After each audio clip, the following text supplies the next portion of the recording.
내가 닿지 않는 그밤 난 거기 있었지. 가끔씩 들려오는 소리들을 외면한 채 스며든 빛이 보여 문틈 사이. 안녕하세요. 상당고등학교 학생 여러분. 저는 2022학년도 상당고등학교 학생회장 21살 손유락입니다. 현재는 충북대학교 사범계열 수학교육과에 재학 중입니다. 저는 24학년도 2월에 졸업한 지금 현재 서울대학교 정치교육부 24학번인 김태현이라고 합니다. 안녕하세요. 저는 작년에 상당고를 졸업해서 올해 카이스트 24학번 새내기 과정학부에 재학 중인 임종우라고 합니다. 안녕하세요. 저는 올해 2월 상당고등학교를 졸업하고 연세대학교 상경대학 경제학부에 입학하게 된 24학번 최병준입니다. 안녕하세요. 충북대학교 의학과 본과 3학년에 재학 중인 서혜정입니다. 상당고등학교 학생 여러분 안녕하십니까? 2024년에 바로 직전 해에 졸업했던 그리고 상당고등학교 학생회장을 지냈던 고려대학교 행정학과 2사학번 나준우입니다. 2학년 선택 과목 같은 경우에는 과학 과목의 물리학원, 화학원, 생명과학원, 그리고 제2외국어 과목으로 일본어원, 교양 과목으로 교육학, 그리고 진로 선택 과목으로 기하, 공동교육 과정으로 심리학, 과목수학원 수강했습니다. 그리고 3학년 선택 과목으로는 수학 과목의 미적분, 사회 과목의 사회문제 탐구, 그리고 과학 과목의 물리학 2, 생명과학 2, 그리고 제2외국어 과목으로 일본 문화 수강했습니다. 저는 2학년 때는 세계사, 경제, 사회문화, 그리고 영미문학 읽기를 했고 저희 때는 탐구를 이렇게밖에 안 들어서 3학년 때는 제가 미적분을 선택을 했고요. 그리고 정치와 법, 윤리와 사상, 그리고 정보과학을 수강했고 교양으로는 환경, 일본어 원투 들었습니다. 1학년 때는 물리, 화학, 생명원 선택했고 거기에 기하까지 들었습니다. 그리고 제가 공동교육과정까지 들어서 공동교육과정은 물리학 실험하고 생명과학 실험 했었습니다. 그리고 3학년 때는 물리2, 생명2 듣고 미적분학 선택해서 들었습니다. 3학년 때도 마찬가지로 공동교육과정을 고급 수학, 고급 물리학 선택해서 들었습니다. 2학년 때 화학원, 생명과학원, 그리고 생화과 윤리, 그리고 일본어 원 과목과 기하 과목을 수강했었습니다. 그리고 3학년 때에는 화학2, 생명과학2, 사회문제 탐구, 미적분, 확률과 통계 이러한 과목을 수강했습니다. 저는 또한 공동교육과정을 굉장히 많이 활용했었는데요. 공동교육과정에서 생명과학 실험, 그리고 고급 수학원, 음악전공 실기 이와 같은 과목들을 추가적으로 이수했었습니다. 고등학생 때에는 2학년 때 문이과 선택을 하고 3학년 때 탐구 과목 중 2개를 선택하는 것이었는데요. 저는 2학년 때 이과, 3학년 때 화학과 생명과학을 선택했습니다. 2학년 때 같은 경우에는 진로 선택으로는 고전 읽기를 했었고 일반 선택으로는 생활과 윤리랑 사회문화 그리고 생명과학 원을 수강했습니다. 그리고 3학년 때 같은 경우에는 탐구 과목 일반 선택으로 윤리와 사상이랑 정치와 법을 수강했습니다.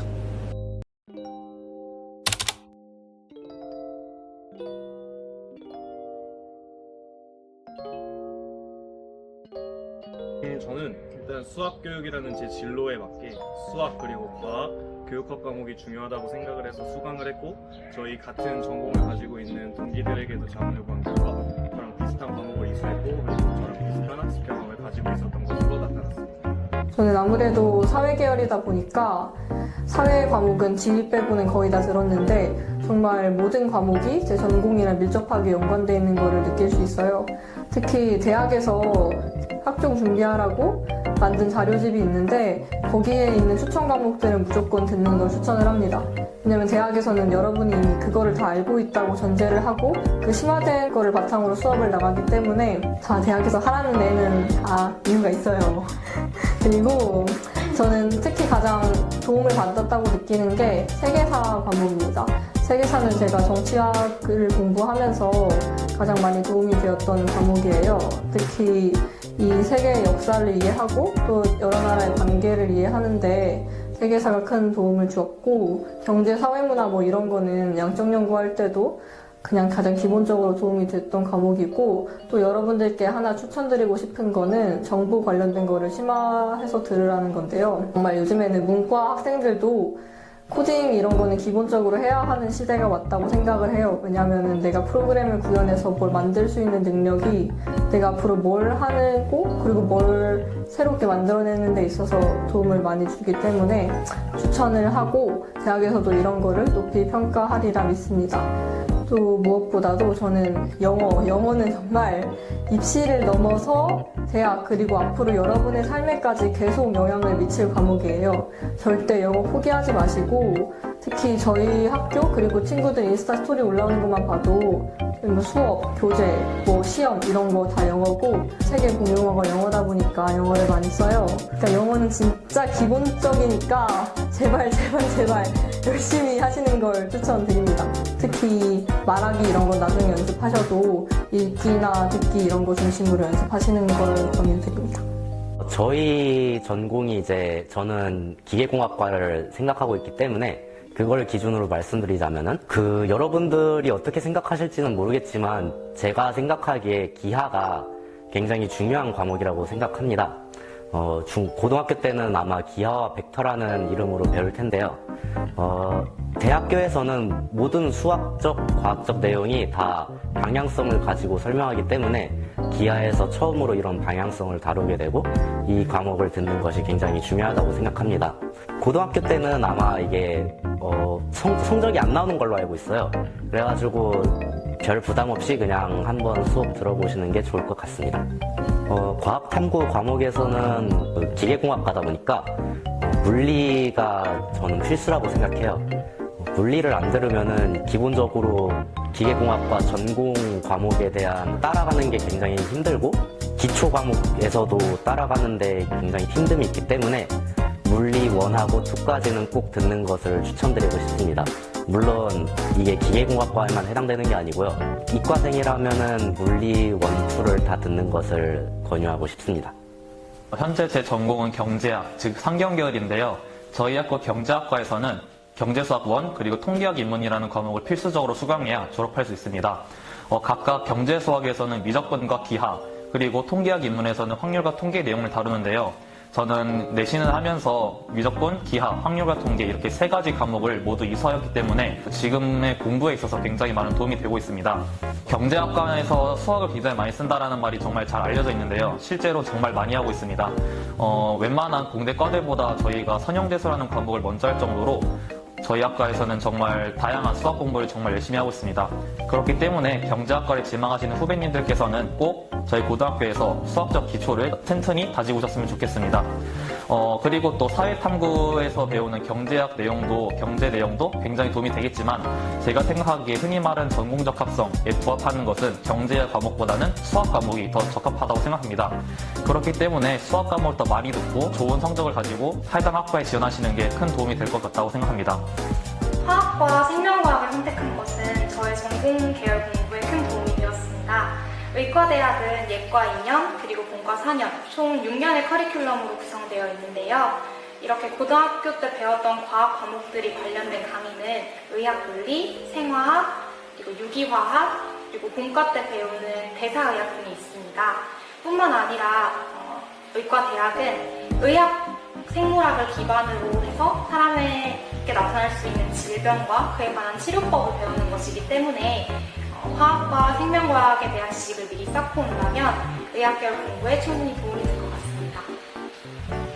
제 전공은 행정학과이기 때문에 사회탐구 과목들이 사실은 가장 유용했던 게 기억에 많이 남습니다. 특히 사회문화와 생활과 윤리, 윤리와 사상, 정치와 법 이렇게 4가지 사회 과목을 수강했는데요.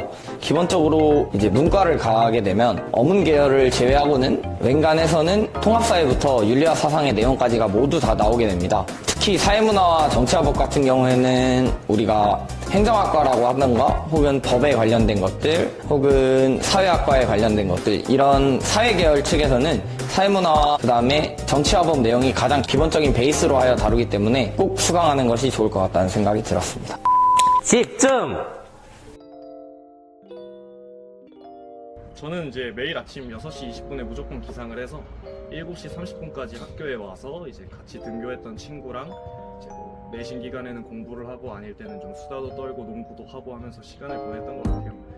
이렇게 좀 매일 6시 20분에 기상하는 습관을 들이니까 전날에는 최대한 좀 일찍 자려고 노력했던 것 같고, 그래서 이런 습관들이 이제 내신 시험 기간이나 수능 날에도 굉장히 긍정적으로 영향을 줬던 것 같아요. 저는 새벽 2시에 잠에 들어서 아침 7시 30분에 일어났습니다. 저는 원래 어렸을 때에도 잠이 없는 편이었어서 이런 생활 패턴이 저에게 잘 맞았지만 자신에게 맞는 수면 패턴을 찾는 것이 가장 중요하다고 생각합니다.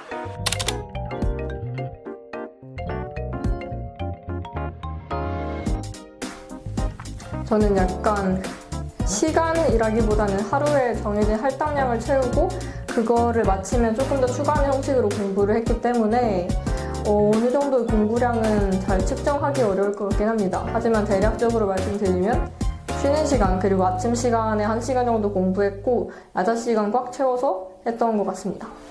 저는 기숙사였기 때문에 12시까지 야자했고 물론 그 중간중간에 웹툰도 많이 봤지만 그만큼은 더 남아서 공부했습니다. 제가 이제 기숙사에 살다 보니까 야자가 12시까지였거든요. 그래가지고 이제 자습 시간, 학교 끝나고 방과후 시간, 자습 시간 2시간 하고 그 다음에 야자 한 4시간 해가지고 보통 하루에 한 6시간 정도 공부를 했고요. 그 다음에 시험 기간 때는 시험 한 2주 남았을 때는 이제 12시가 넘어갈 때까지도 공부를 해가지고 그때는 그냥 플러스 알파 정도로만 공부를 했었습니다. 그리고 주말에는 놀아야 되겠죠? 주말에 누가 공부해요? 저는 주말에 놀았습니다. 저는 평일과 주말에 이제 보통 시험 기간 같은 경우에는 공부를 학교 끝나면 낮잠 자는 시간을 한 2시간 정도 가진 거 제외하고 보통 저녁 먹고 8시부터 2시까지 공부를 했던 것 같습니다. 평일에는 그렇게 했고요. 그리고 주말 같은 경우에는 저는 주말에는 잠을 좀 많이 보충해야 된다고 생각하는 편이기 때문에 주말 오전에는 항상 잠을 자고 학원 갔다 오는 서너 시간 정도 제외하고 주말에는 6시간에서 8시간 조금 안 되게 했던 것 같습니다. 하지만 이게 기본적으로 공부는 외우고 이해하고 문제를 푸는 데 가장 기본이 있고 그거 3개만 연습해도 항상 누구든 고득점 받을 수 있는 게 공부라고 생각합니다. 사람마다 시간은 다를 수 있어도 가장 기본적인 방법을 가장 많은 시간을 투자하는 게 효과적이라고 생각합니다. 저는 학교 생활하면서 가장 중요한 철칙 하나를 세웠는데요. 놀 땐 놀고 공부할 땐 공부하자입니다. 이 원칙을 지키면서 저는 하루 평일에는 진짜 정말 핸드폰 안 보고 노는 시간 없이 정말 순 공부 시간만에 따졌을 때 하루에 평일에는 주로 한 4-5시간 정도 공부를 했었던 것 같고 주말에는 길면은 9시간까지 했었던 것 같습니다. 대신 주말은 되게 유동적으로 제 컨디션에 따라 조절하면서 휴식을 취했었습니다.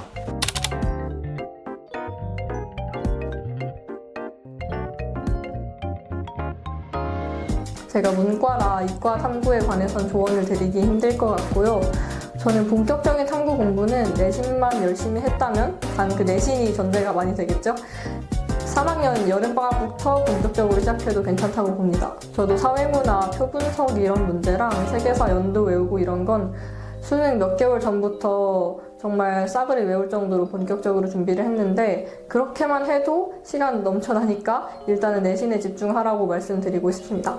저 같은 경우에는 이제 제가 탐구를 아예 버렸었어요. 그 수능 최저를 맞추는 과정에서 저는 국영수로 수능 최저를 맞췄기 때문에 탐구는 거의 버리다시피 했는데 주변 친구들 보면은 보통 겨울방학 때, 그러니까 2학년 겨울방학 때 탐구 과목을 공부를 시작을 하는 것 같습니다.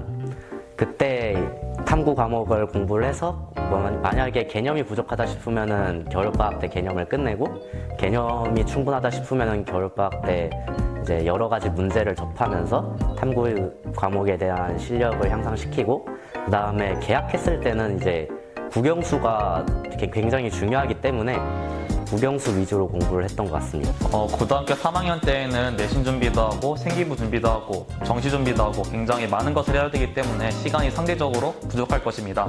그 과정에서 탐구를 언제 어떻게 해야 되는지 고민이 되게 많으실 텐데 저는 개인적으로 3학년이 되기 전 2학년 겨울방학 때 탐구 공부를 개념 1회독 정도는 마치셨으면 좋겠습니다. 방금 말씀드린 대로 3학년 때는 굉장히 할 게 많습니다. 그렇기 때문에 이렇게 사소하게 수능 최저 준비에 그 시간을 투자하기가 굉장히 어렵습니다. 그렇기 때문에 2학년 겨울방학 때 최대한 준비하시고 3학년 때는 최대한 시간을 쪼개서 탐구 공부에 하루에 한두 시간 정도라도 투자하시는 것을 권합니다. 예를 들어서 중간고사나 기말고사 내신 기간이 아닐 때 하루 종일 그 모의고사 준비를 하면서 틈틈이 국영수 시간에 틈틈이 탐구 공부 시간을 쪼개서 투자하시는 것이 가장 효율적이라고 생각하고 해당 영상을 보시는 후배님들께서는 괜찮다면은 개념 공부도 마치고 기출문제도 1위 해독 정도는 하고 나서 3학년에 진입하시는 것을 추천드립니다. 사실 3학년 내신은 선생님들께서 모의고사나 수능 스타일로 문제를 출제하시기도 하고 또 부교재가 수능 특강이다 보니 내신과 수능의 구분을 크게 두어 생각하진 않았던 것 같아요. 위에서 말씀드렸듯이 저의 시험 기간은 한 달이었기 때문에 그 기간이 아닌 때에는 수능을 위한 공부를 매일 했던 것. 그러니까 꾸준히 오랜 시간을 투자해서 공부하는 게 저의 수능 공부 꿀팁이지 않을까 싶습니다. 사실 저는 학생부 종합 전형 위주로 준비했기 때문에 수능 최저에 대한 내용은 다른 꿀팁을 참고하는 게 좋을 것 같아요.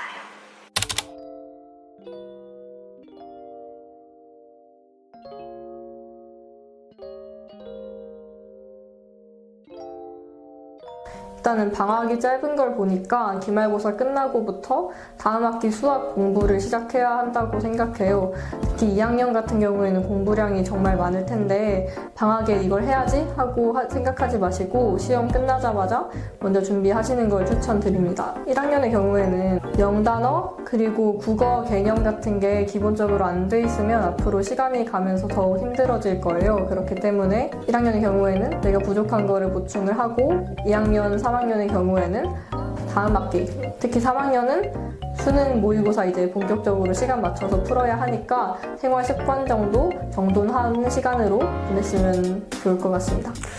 일단 1학년부터 할게요. 1학년은 여름방학 때는 이제 딱히 선행을 해야 되는 게 수학 선행이라고 하긴 좀 그렇고 이제 예습이라고 할게요. 선행은 좀 그러니까 1학년 이제 가을 학기 2학기 때 하는 내용을 살짝 예습 개념 정도만 해가지고 여름방학이 짧다 보니까 많은 걸 바라지는 말고 그냥 개념만 살짝 예습해서 오는 것을 추천드리고요.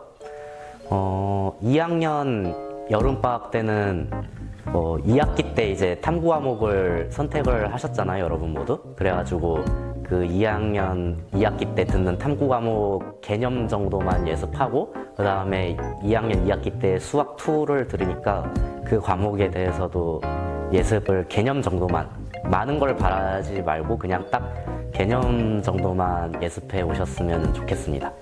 그리고 3학년 여름방학 때는 이제 3학년 2학기에는 수업이 제대로 진행되는 과목이 거의 없어요. 그래가지고 2학기 여름방학 때는 그냥 수능 준비 열심히 하시는 것을 추천드립니다.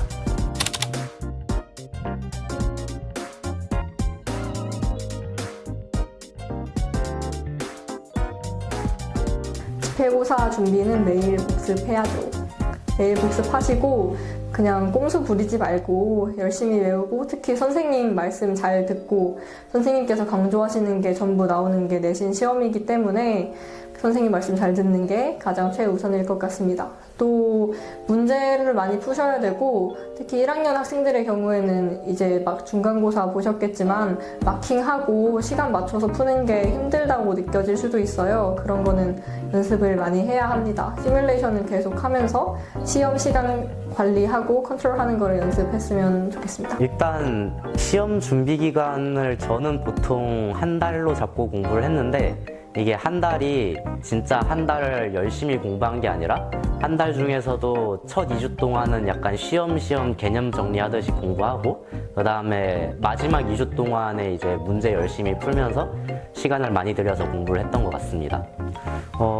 뭐 각자만의 그 습관이 있겠지만 보통 국어, 영어 이런 쪽은 이제 한 일주일 정도 개념 정리하고 그 다음에 3주 정도는 그냥 계속 보통 그런 과목들은 암기가 중요하다 보니까 그냥 계속 지문 같은 거 암기하고 이런 식으로 공부했고요. 그 다음에 수학, 과학 이렇게 문제 푸는 과목들 같은 경우에는 한 2주 정도 개념 정리한 다음에 2주 남았을 때는 이제 문제를 계속 풀었던 것 같아요.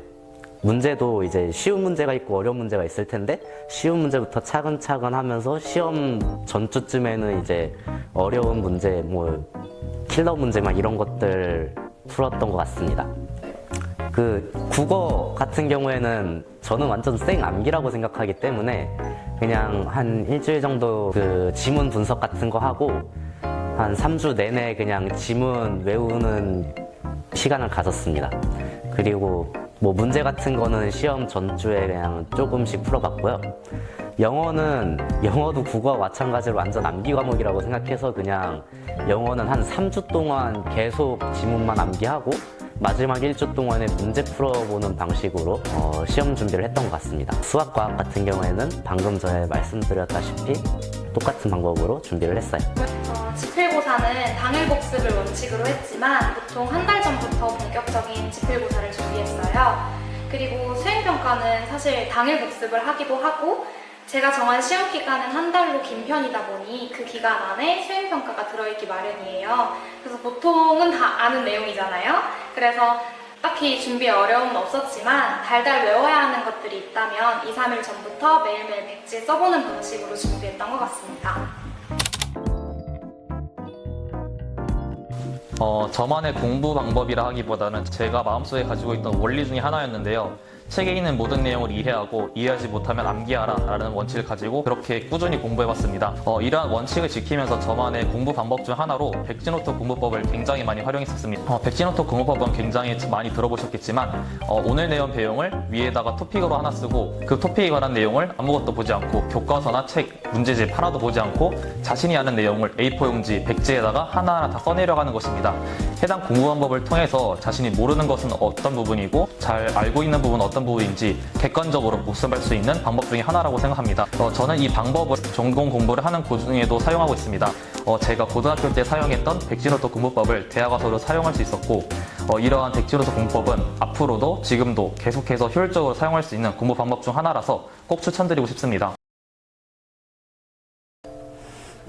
일단 2학년 때는 과탐 해야 되는 것도 많고 그래가지고 수학은 제가 봤을 때 한 60% 정도는 잡고선 공부를 하셔야 된다고 생각해요. 이게 많다고 생각하실 수도 있는데 제가 생각하기에 수학이 60%인 것은 생각보다 많은 수치는 아니라고 생각하거든요. 수학을 60%로 잡고 나머지 40%를 이제 탐구에다가 한 30% 정도 하고 그 다음에 국어, 영어 이쪽에다가 10% 정도 투자하는 게 저는 바람직하다고 생각합니다. 그리고 3학년 때는 이제 과탐이 성적이 안 나오잖아요. 그래가지고 그때는 과탐은 거의 버리다시피 해가지고 저도 그냥 과탐은 거의 버리고 수학 한 70에서 80% 그 다음에 국어, 영어 20% 정도로 잡고 공부했었습니다. 저는. 물론 여러분들이 이제 최저도 맞춰야 되고 뭐 어떤 방향으로 공부를 하고 있는지 잘 모르지만 어쨌든 간 저한테 수학이라는 과목이 굉장히 중요하다고 생각해서 수학의 비중을 가장 크게 두고 공부했었습니다.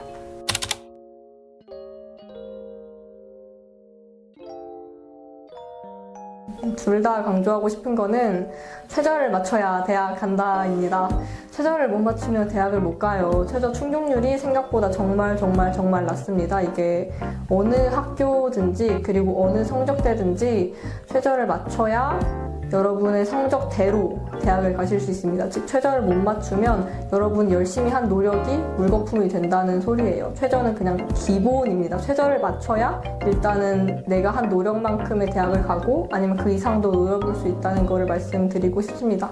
여러분 선배들 저랑 같은 때 졸업했던 선배들도 최저를 아쉽게도 못 맞출 친구들이 많았어요. 최저를 맞추려면 특히 우리 학교에서는 수학이나 국어로 올리기는 힘드니까 영어에서 절대 등급 떨어지지 말고 열심히 하는 걸 추천드립니다. 저는 개인적으로 한 가지 조언을 드리자면 3년 동안 고등학교에서 다양한 경험을 해보면서 자신이 좋아하는 것을 꼭 찾았으면 좋겠다라고 말씀드리고 싶습니다. 그때 어떤 분야가 유망하다, 이쪽으로 가야 한다, 생기부는 이쪽으로 작성해라, 이러한 조언들을 하나하나 새겨듣지 말고 진심으로 자신이 좋아하는 것을 찾으면서 해당 분야에 대한 관심도를 키워나가는 것을 꼭 추천드리고 싶습니다. 진로를 하나로 꼭 잡으라는 것이 아닙니다. 그냥 크게 국영수 그리고 사회과학, 사회랑 과학 중에서 구체적으로 어떤 것을 자신이 가장 자신 있어 하고 좋아하는지, 사회라면 윤리, 사회문화, 그리고 법과 경제 같은 과목에서 자신이 어떤 것을 좋아하는지, 과학이라면 물화생지 중에서 자신이 어떤 것을 좋아하는지 꼭 찾으셨으면 좋겠습니다. 저는 2학년, 3학년 때 멘토링 활동을 진행하면서 굉장히 다양한 학생들이 자신의 꿈이 계속해서 바뀌었다면서 고민을 상담하는 친구들을 많이 보았습니다. 해당 분야의 친구들의 공통적인 특성을 보면 자신이 좋아하는 것이 아닌 그저 해당 분야가 유망하다, 그리고 부모님이 추천해 주셨다, 그렇게 해서 해당 분야를 팠다가 자신이 뒤늦게 좋아하는 것을 찾아서 돌아오게 된 케이스였습니다. 이러한 케이스들을 보면서 저는 꼭 후배님들에게 꼭 자신이 좋아하는 것을 찾고 해당 분야를 개척해 나가라 라고 조언드리고 싶습니다. 저는 우선 막연하게 그냥 수학 과목 공부하는 게 재밌었고, 그리고 다른 친구들에게 수학을 좀 가르쳐줄 때 희열감을 느껴서 수학 교사라는 꿈이 생겼는데요. 막상 대학에 가서 공부를 좀 해보니까 대학에서 다루는 전공 수학이랑 중고등학교 학생들이 공부하는 수학에는 좀 분명한 차이가 있다는 것을 느꼈습니다. 그래도 제 꿈을 위해서 당연하게 거쳐가야 될 과정이라고 생각하고 열심히 현생을 사는 중입니다. 사실 의학 공부는 제가 생각했던 것보다 훨씬 광범위해요. 그래서 제가 관심이 있는 분야만 배우는 것이 아니다 보니까 가끔은 지치고 힘들 때도 있더라고요. 그렇지만 의사가 되려면 꼭 국가고시를 치러야 하고, 그 시험에서는 다양한 분야의 지식을 사용해야 하다 보니 당연히 해야 하는 것이라고 생각하고 열심히 하고 있습니다. 또 저는 아직 실습에 나가보지 못했지만 실습에 다녀오신 선배님들께서는 내가 이렇게나 무지하구나, 환자를 살리는 일이 이렇게나 어렵구나 하고 깨닫는다고 해요. 제가 꿈꾸던 의사에 대한 환상은 깔끔한 의사 가운을 입고 웃으며 환자들을 맞이하는 일이었는데, 시술 시간, 웃을 틈도 없이 바쁘게 살고 있는 선배님들을 보면 저의 환상이 확 깨곤 하죠. 그러나 그 환상을 위해 이 길을 선택한 건 아니니까요. 그래서 결론은 어느 정도 저의 생각과 다른 부분이 있지만 그것 때문에 이 길을 포기할 만큼은 아닌 것 같습니다.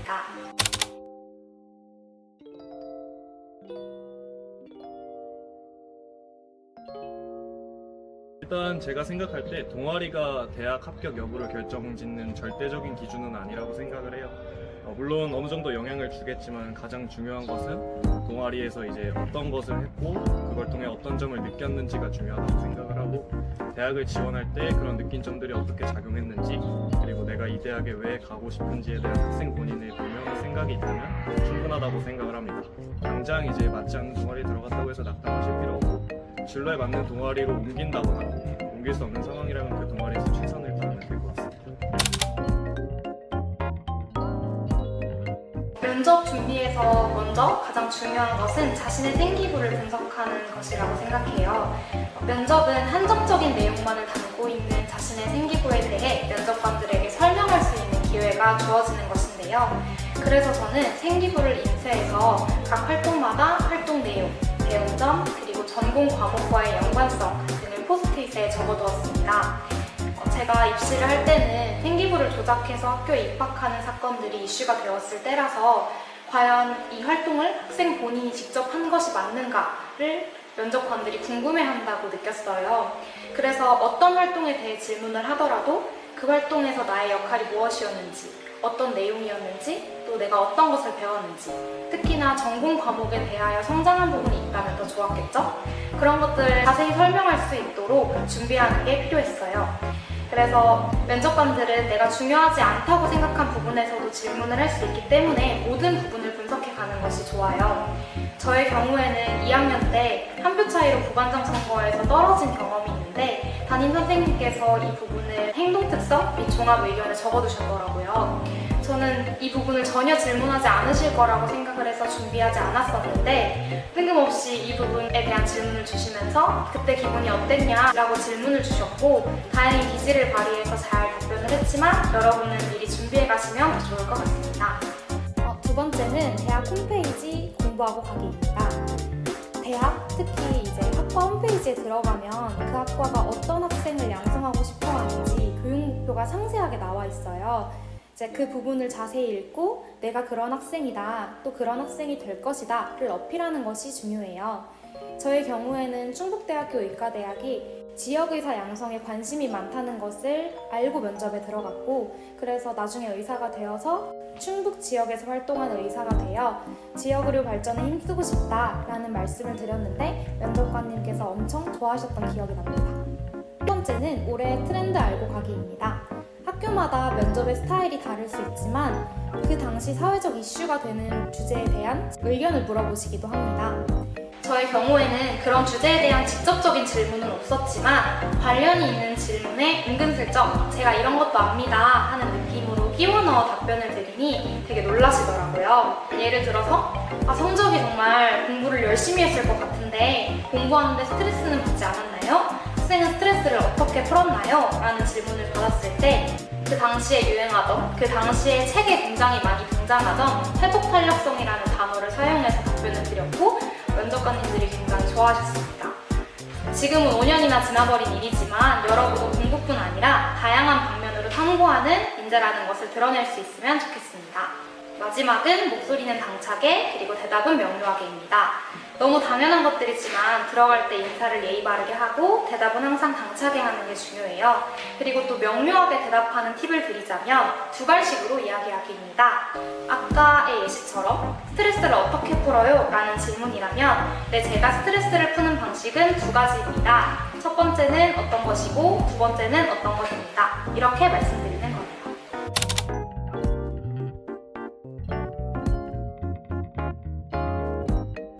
성실함과 꾸준함이 기본이라고 생각을 해요.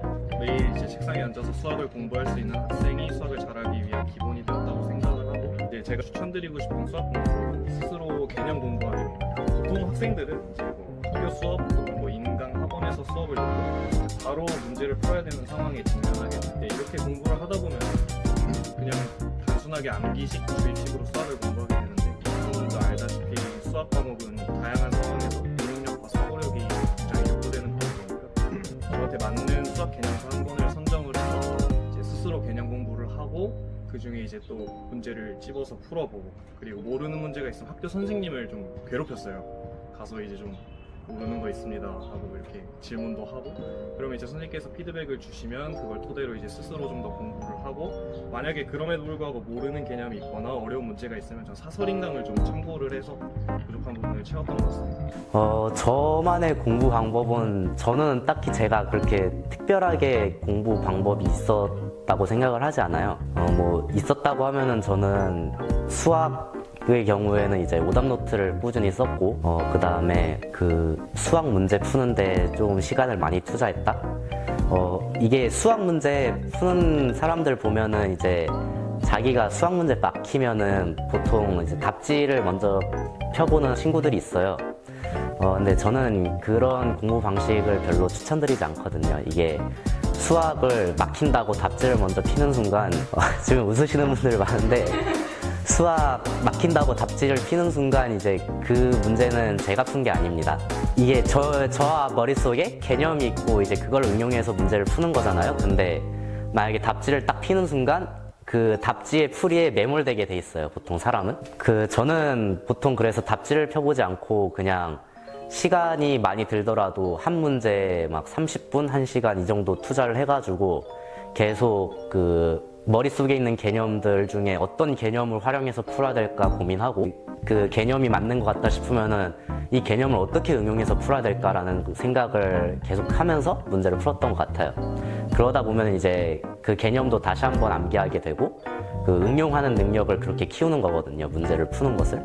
그래가지고 그런 방식으로 수학 문제를 대해주셨으면 좋겠고요.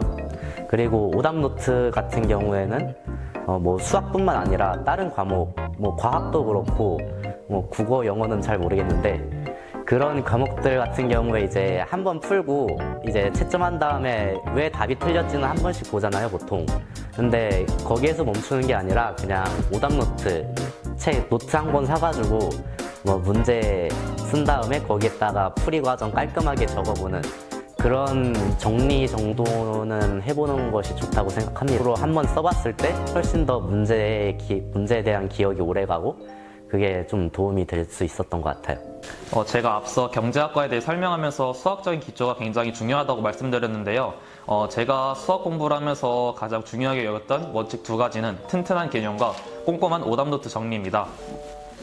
저는 이 두 가지 요소만으로도 충분히 수학 성적을 향상시키고 있었습니다. 가장 먼저 개념을 튼튼히 잡고 여러 문제를 풀어보되 더 많은 문제를 풀어보는 것에 집착하지 말고 그 틀린 문제를 하나 살펴보면서 오답노트를 정리하는 것이 가장 큰 도움이 되었습니다. 저는 수학을 공부하면서 문제를 풀면서 바로 풀이를 작성하는 것보다는 천천히 30초 정도 호흡하면서 이런 문제의 다양한 요소들을 보면서 어떤 요소를 활용해야지 해당 문제를 풀 수 있을까 30초 정도 고민했었습니다. 이러한 과정을 거치면서 어떻게 풀이 방법을 세워나가야 될지, 어떤 공식과 어떤 원리를 사용해야 될지 천천히 머릿속에 가다듬은 후 해당 문제를 풀어낼 수 그래야지 더 어려운 문제를 접근할 수 있었습니다. 이러한 방식을 저는 수학 공부법으로 추천드리고 싶습니다.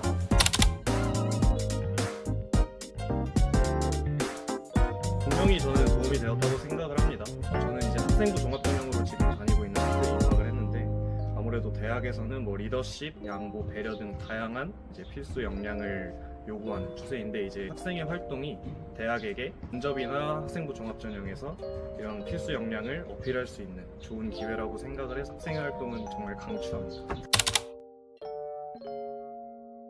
네, 제가 항상 강조하는 건 생기부의 스토리를 만드는 거예요. 저는 2학년 말에 저의 생기부를 인쇄해서 꼼꼼히 분석했어요. 제 생기부를 보고 과연 이 학생이 의사가 되고 싶은 학생이 맞는가? 어떤 의사가 되고 싶은가? 의사가 되기 위해 어떤 노력을 하고 있는가? 그것들이 보이는지 확인해보는 과정이었어요. 모든 활동의 분석이 끝나면 관련 있는 활동들을 묶어 스토리를 만들었어요. 스토리에 부족한 부분이 있다면 3학년 때 새로운 활동을 해서 채워 넣었고요. 요즘은 생기부에 어떤 내용을 적을 수 있는지 잘 모르지만 한번 예시를 들어볼게요. 저는 어린 시절에 동생들이 아토피로 고생하는 걸 보고 피부과 의사가 되고 싶다는 진로 희망 사항을 작성했어요. 그리고 아토피 정말 낫습니까? 라는 책을 읽어서 독서 활동에 기록을 했고 피부 줄기세포에 대한 발표를 한 것을 과제연도 세특으로 기록했습니다. 그리고 동아리에서 아토피 치료와 관련된 보고서를 제출하고 그리고 캠페인을 진행했고요. 진로 활동으로는 의료인 커뮤니케이션에 대한 탐구 프로젝트를 기록해봤습니다. 이렇게 아토피에 관심을 갖게 된 이유, 아토피 분야를 탐구하기 위한 노력, 독서, 발표, 보고서 캠페인이라든지 또 추가로 깨달은 점으로 아토피 치료는 장기적인 만큼 환자와의 신뢰감 형성이 중요하구나 그렇게 해서 만들어진 커뮤니케이션 프로젝트까지 이런 저의 노력들이 다 들어있죠. 이렇게 그 분야에 관심을 갖게 된 동기, 노력, 결과가 다 생기부에 포함되어 있으면 좋아요. 무턱대고 많은 페이지를 채워야겠다는 생각에 이것저것 관련 없는 내용들을 적기보다는 내가 정말 관심 있는 내용 그리고 보여주고 싶은 나의 모습들 위주로 스토리를 만들며 알차게 채워나가는 게 중요하다고 생각해요.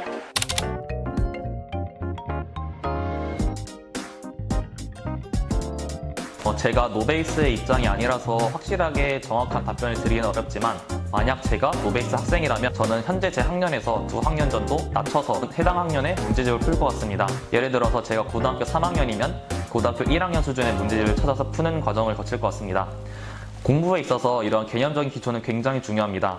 특히 수학 같은 경우에는 자신의 고등학생이라면 중등 수학으로 다시 돌아가서 해당 내용을 다시 복습하는 것도 굉장히 효과적이라고 생각합니다. 주변 학생들이 어떤 문제집을 풀고 어떤 인강을 듣던 간에 현재 자신의 속도에 맞는 자신만의 공부 방법을 찾아서 더 낮은 학년의 문제집을 풀면서 차근차근 기초를 다지고 더 높은 학년의 문제집을 차례로 도전하는 것이 저는 그러한 방법을 추천드리고 싶습니다. 노베이스인데 공부를 하고 싶으면 제가 생각했을 때는 공부와 공부 방법을 시작하기에 앞서서 내가 왜 공부를 하는지에 대해 먼저 생각해봤으면 꼭 좋겠습니다. 저는 공부 의지가 가장 중요하다고 생각해요. 제가 고려대학교에 입학할 정도로 공부를 했던 건 사실은 뭐 타인의 의지라든가 뭐 부모님의 권유 이런 것들이 사실 하나도 아니고 저는 전적으로 제 의지 때문에 공부했습니다. 그 의지가 내가 나중에 뭐 좋은 사람이 되고 싶다든가 혹은 이런 직업을 가지고 싶다든가 그건 아니지만 그냥 이 대학교가 멋있어 보여서 이 대학교에는 꼭 입학하고 싶다든가 어떤 의지든 상관이 없을 것 같아요. 여러분이 꺾이지 않을 의지만 꼭 가지는 거를 먼저 추천드립니다.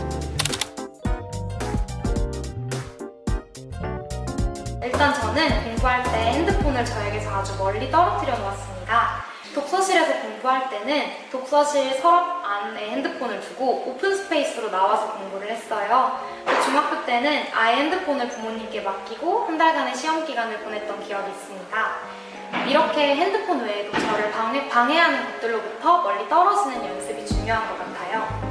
혹시 인간관계 등의 다른 이유로 스트레스를 받는다면 그 생각들을 자꾸 안 하려고 해봤자 어차피 떠오르기 때문에 노트나 핸드폰 메모에 내가 무엇에 스트레스를 받는지, 내 마음이 어떤지, 그리고 지금 당장 시행할 해결책이 있는지 등을 적어보았습니다.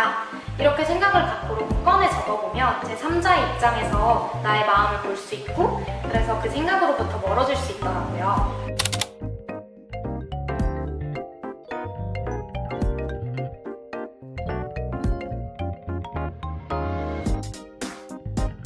이 질문에 대해서는 제가 가장 잘 답변 드릴 수 있을 것 같습니다.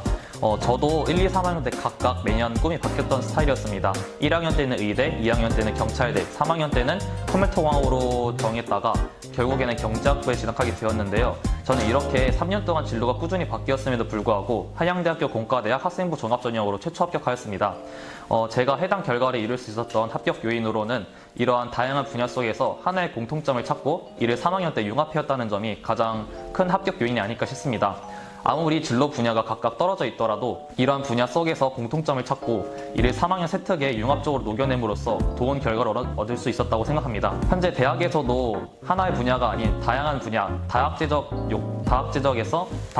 분야에서 뛰어난 성적을 거둔 학생들을 요구하는 융합형 인재를 요구하고 있습니다. 따라서 진로가 많이 바뀌었더라 하더라도 두려워하지 말고 더 자신만의 강점을 드러낼 수 있는 방법을 찾아서 지원한다면 좋은 결과를 얻을 수 있을 것이라고 생각합니다. 수능날은 긴장 안 한다 주문을 외워도 잘 안 통하더라고요. 그래서 저는 나는 내가 아니라 내가 해온 노력을 믿는다 라고 생각했어요. 나라는 인간은 분명히 실수할 수 있고 긴장할 수 있지만 내가 한 노력은 배신하지 않는다는 생각을 해냈습니다. 그리고 면접날은 친근한 어른들과 대화하러 간다고 생각했어요.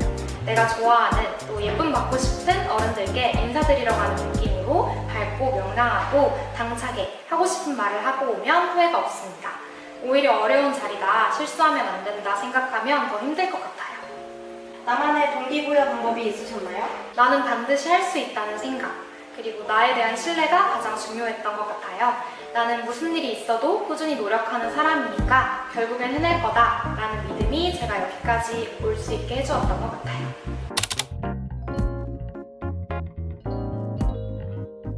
공부, 동아리, 연애, 학생회, 취미생활 모두 다 중요합니다, 여러분.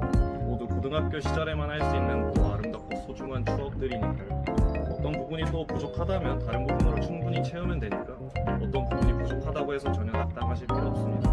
예를 들어 공부가 좀 안 되고 연애가 좀 잘 안 되더라도 본인이 이제 최선을 다할 수 있는 모든 분야에서 열심히 하면 좋은 결과 있을 거고 본인이 좀 좋은 추억 만들어서 고등학교에서 졸업할 수 있을 거고 여러분들의 빛나는 앞날을 제가 응원하겠습니다. 감사합니다. 두 가지가 있는데 첫 번째는 저한테 뭐든지 물어볼 거 있으면 연락하라입니다. 저는 고등학교 때 제가 비록 지금은 이렇게 행복하고 생각 없이 사는 것처럼 보여도 그때 당시에는 열심히 살았겠죠? 정말 많이 힘들었는데 특히 생기부 챙기면서 선생님 말고는 물어볼 사람이 없어서 힘들었던 기억이 있습니다. 그렇기 때문에 여러분들은 절대 그런 고민하지 마시고 정말 이렇게 시간이 남아도는 선배가 있으니까 인스타 그리고 저 메가스터디 칼럼도 쓰고 있어서 여기 두 개로 연락 주시면은 제가 비밀글 아니면 DM으로 답변 드리도록 하겠습니다. 공부나 시간 관리 관련해서 궁금한 거나 아니면 되게 사소한 질문이라도 괜찮으니까 편하게 물어봐 주시고요. 여러분들이 했던 거 저도 고등학교 때 다 했어요. 다 경험했고 뭘 생각하든지 다 경험했습니다. 그렇기 때문에 편하게 질문 주시면 좋을 것 같고요. 두 번째는 지금 여러분 친구들이랑 떡볶이 먹고 방과 후에 놀러 가는 거 그리고 매일 공부한다 해놓고 책상 청소하는 거 그리고 릴스, 쇼츠, 유튜브 넘기는 거 그거 다 재밌는 거 알고 있는데 진짜 조금만 참으면 고등학교 3년 금방 지나가요. 저는 대학교 와서 방금 말했던 이런 일련의 것들을 진짜 한 번도 해본 적이 없는데 왜냐면은 그때 당시엔 그게 되게 재밌어 보였지만 지금은 훨씬 재밌는 것들이 많고 좋은 사람들이랑 내가 하고 싶은 거 그리고 내가 몰랐던 세상을 알게 되어서 그런 거 안 봐도 너무 재밌거든요. 그래서 저는 여러분이 꼭 이런 행복을 경험하면 좋겠다는 마음에서 단순히 공부 외적인 이유에서 대학 오는 거를 추천을 드립니다. 그렇기 때문에 진짜 금방 끝나니까 조금만 참고 여러분의 가능성을 펼쳐줄 수 있는 큰 공간으로 가시길 기원합니다. 감사합니다. 안녕.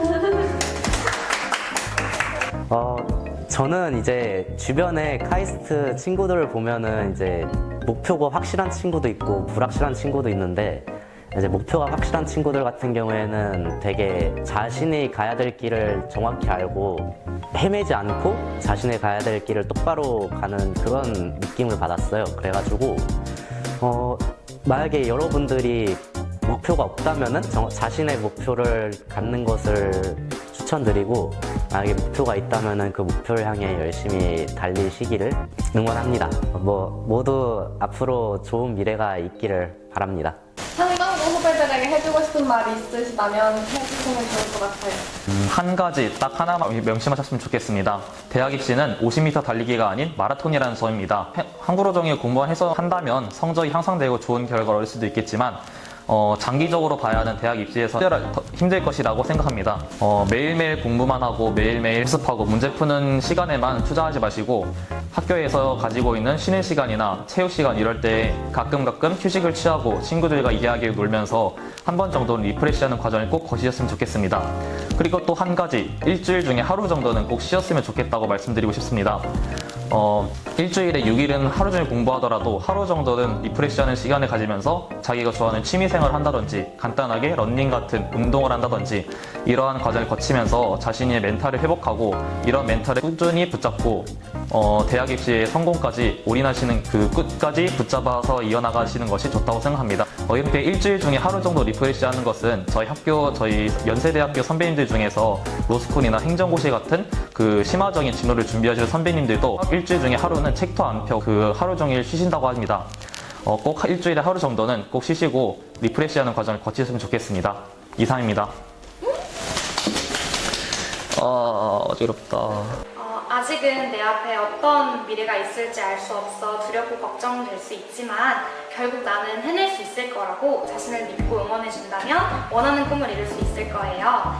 고등학생 때는 내가 들어가는 대학이 내 인생의 전부인 것처럼 느껴지지만 그 후엔 더 크고 멋진 세상이 여러분을 기다리고 있답니다. 더 큰 꿈을 꾸고 이룰 수 있는 상당고 후배들이 되었으면 좋겠어요. 혹시나 의사의 꿈을 꾸고 있는 후배가 있다면 내년에 꼭 같은 학교 선후배로 만날 수 있으면 좋겠네요.